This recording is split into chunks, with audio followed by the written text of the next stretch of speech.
I was just listening to the Talkback radio before. They're talking about whether or not we should let foreigners come into our country by land.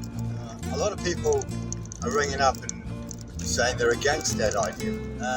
New Zealander Kiwis are very nationalistic, I'd say. They don't seem to understand how good they've got it here in New Zealand.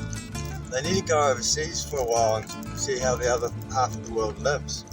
Come back, that'll wake them up. However, I am very happy to be living in New Zealand. I'm very grateful. I feel privileged beyond here. It's safe, it's warm, it's beautiful, it's calm, it's a nice neighbourhood, a great community, and there's no trouble here. I mean, I've got enough money, I'll never go hungry. Even if I didn't have any money, you could live in New Zealand. People are so kind, they'll give you food. No one goes hungry in New Zealand. New Zealand is a little gem, so we should protect it. My opinion on whether or not we should let foreigners come into the country is, well, it depends. I'd say we have to go on a case-by-case schedule and make certain criteria. So there's conditions. If you want to come to New Zealand and buy land and live here, if you're not a New Zealand born citizen, then there are a few conditions. This is my opinion, by the way. This is not what's happening, this is my opinion. I think that if you're going to come to New Zealand and live here, you've got to be useful, you've got to be welcome, you've got to be somebody who the locals are going to like. They're going to be happy that you've come. So that means, what have you got to offer? You're just going to come here and buy land, buy a house, and then fuck off, not even participate?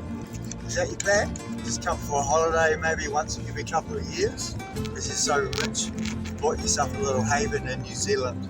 Well, no, you can't do that. You've got to live here, you've got to offer something, so you've got to have a business that you can employ people. That would be optimum. That would be the best scenario. If you can bring a business along, some kind of jobs that you can offer Kiwis, well-paid jobs.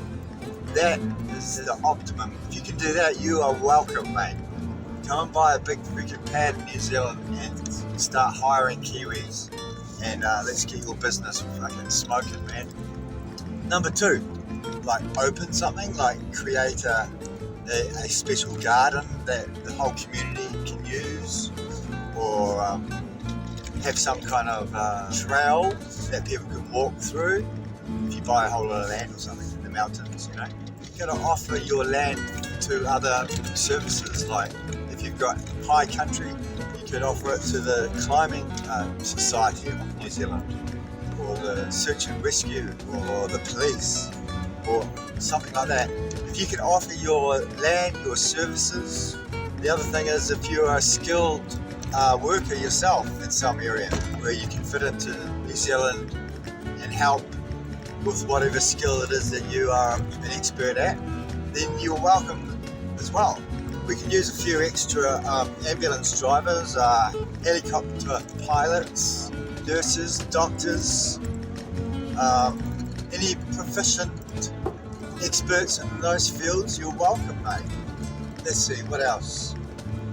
Basically, if you're going to fit in and be a good person and help the community in some way or form and make that obvious, then you'll be welcome, okay?